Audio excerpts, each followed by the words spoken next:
From the macabre minds of Laughing Devil Production comes another story from the Nightshade Diary. You know what that means. Check under the bed and make sure no one or nothing is there. Is the closet door securely shut? Then leave your disbelief behind, amp up your imagination, and hang on tight for another ride into terror and mystery. And like all good horror stories, just imagine it's a dark and stormy night. And remember, screaming like a little girl is permitted.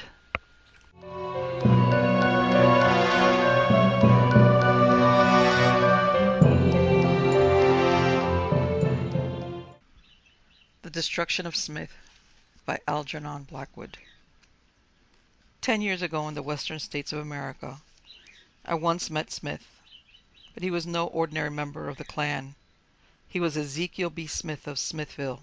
He was Smithville, for he founded it and made it live. It was in the oil region, where towns spring up on the map in a few days, like mushrooms, and may be destroyed again in a single night by fire and earthquake. On a hunting expedition, Smith stumbled upon a natural oil well and instantly staked his claim. A few months later he was rich, grown into affluence as rapidly as that patch of wilderness grew into streets and houses where you could buy anything from an evening's gambling to a tin of Boston baked pork and beans. Smith was really a tremendous fellow, a sort of human dynamo of energy and pluck, with rare judgment in his great square head, the kind of judgment that in higher walks of life makes statesmen. His personality cut through the difficulties of life with a clean, easy force of putting his whole life into anything he touched. God's own luck, his comrades called it, but really it was sheer ability and character and personality. The man had power. From the moment of that oil find, his rise was very rapid, but while his brains went into a dozen other big enterprises, his heart remained in little Smithville, the flimsy mushroom town he had created. His own life was in it. It was his baby. He spoke tenderly of its hideousness. Smithville was an intimate expression of his very self. Ezekiel B. Smith I saw once only for a few minutes, but I have never forgotten him. It was the moment of his death, and we came across him on a shooting trip where the forests melt away towards the vast plains of the Arizona desert. The personality of the man was singularly impressive. I caught myself thinking of a mountain or of some elemental force of nature so sure of itself that hurry is never necessary. And his gentleness was like the gentleness of women. Great strength often, the greatest always, has tenderness in it, a depth of tenderness unknown to pettier life. Our meeting was coincidence, for we were hunting in a region where distances are measured by hours, and the chances of running across white men very rare. For many days our nightly camps were pitched in spots of beauty, where the loneliness is akin to the loneliness of the Egyptian desert. On one side the mountain slopes were smothered with dense forest, hiding wee meadows of sweet grass like English lawns, and the other side, stretching for more miles than a man can count, ran the desolate alkali plains of Arizona, where tufts of sagebrush are the only vegetation till you reach the lips of the Colorado canyons. Our horses were tethered for the night beneath the stars. Two backwoodsmen were cooking dinner. The smell of bacon over a wood fire mingled with the keen and fragrant air, when suddenly the horses neighed, signaling the approach of one of their own kind. Indians, white men, probably another hunting party, were within scenting distance, though it was long before my city ears caught any sound, and still longer before the cause itself entered the circle of our firelight.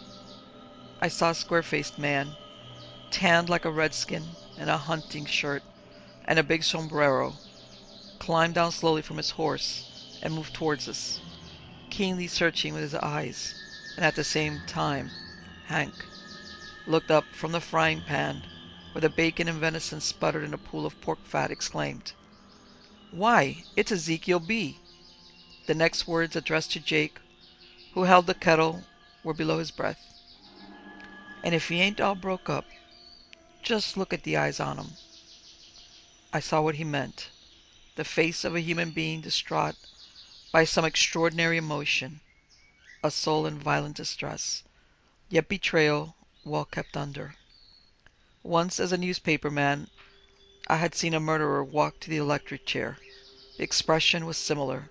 Death was behind his eyes, not in them. Smith brought in with him terror.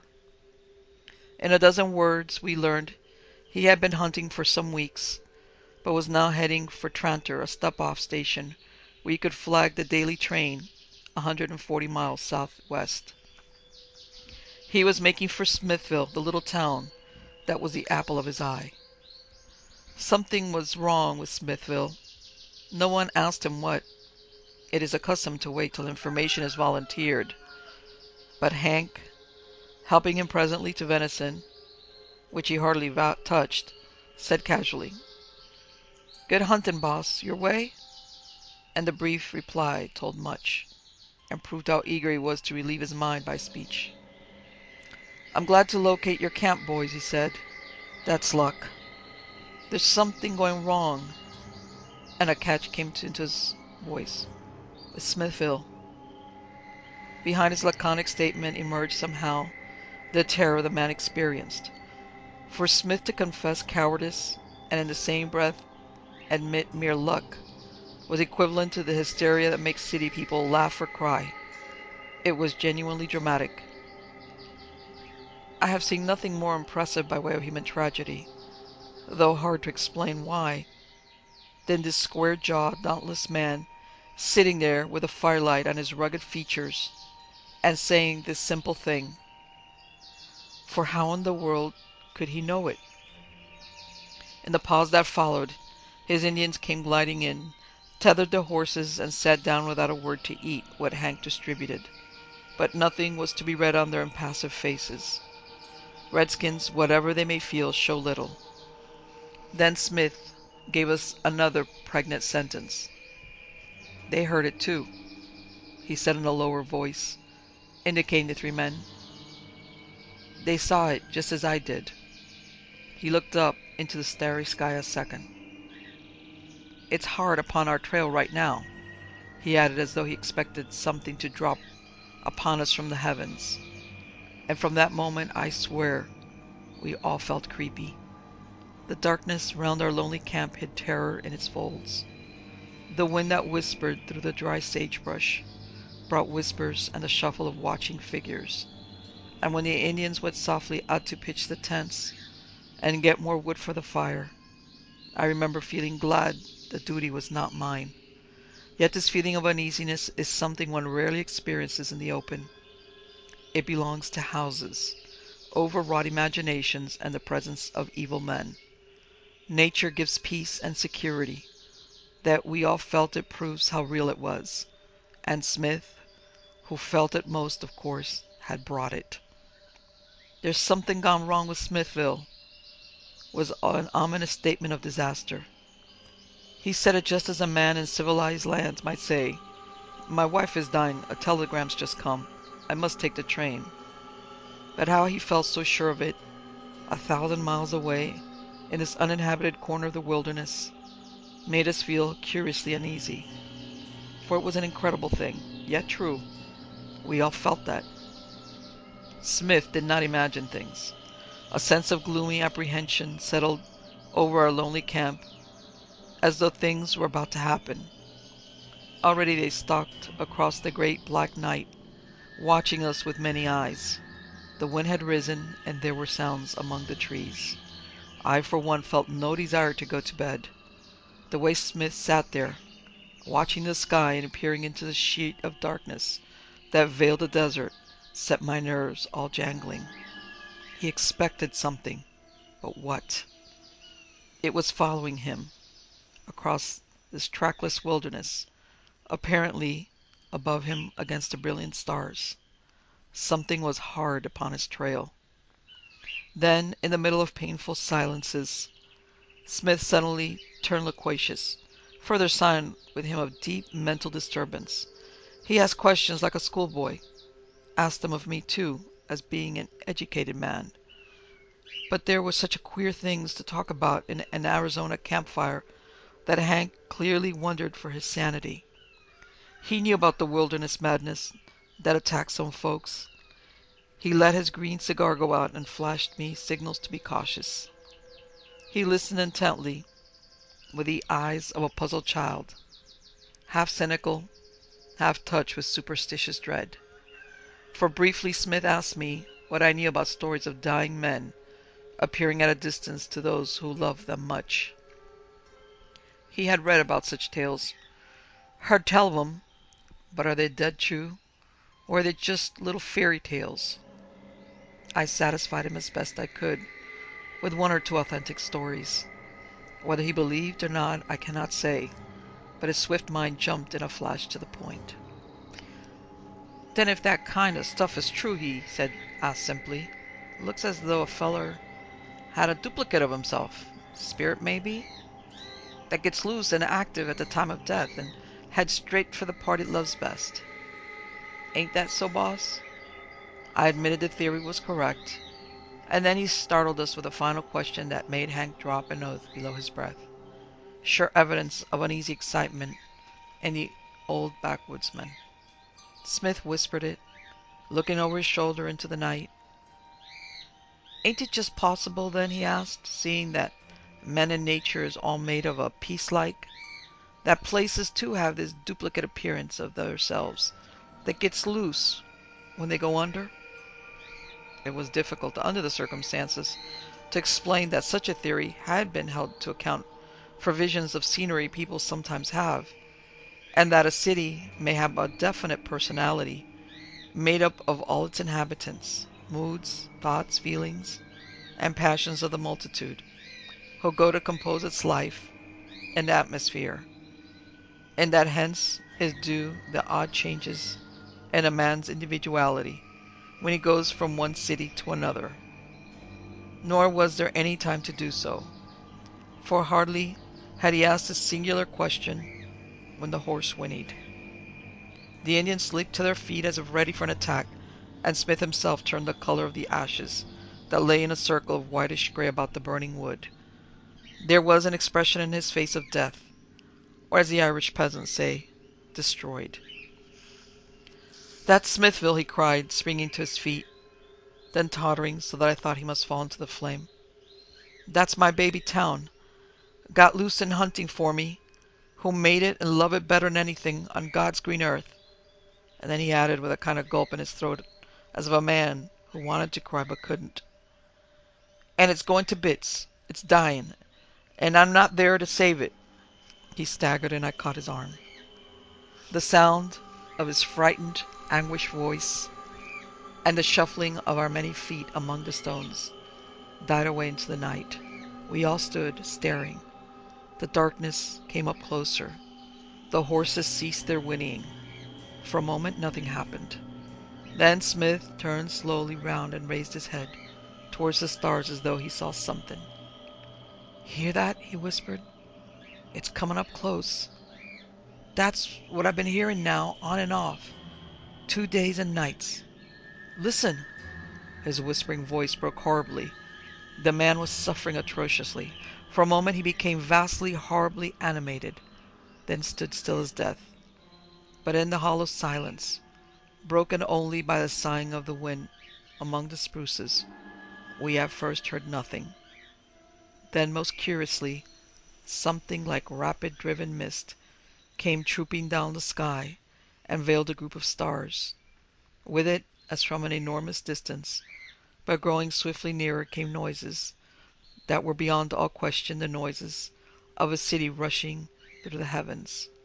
From all sides they came, and with them there shot a reddish streaked appearance across the misty veil that swung so rapidly and softly between the stars and our eyes. Lurid it was, and in some way terrible. A sense of helpless bewilderment came over me, scattering my faculties as in scenes of fire. when the mind struggles violently to possess itself and act for the best. Hank, holding his rifle ready to shoot, moved stupidly round the group, equally at a loss and swearing incessantly below his breath.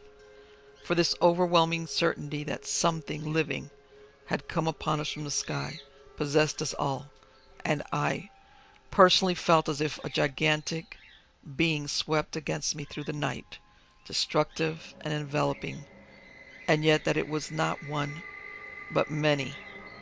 Power of action left me. I could not even observe with accuracy what was going on. I stared, dizzy and bewildered in all directions, but my power of movement was gone, and my feet refused to stir.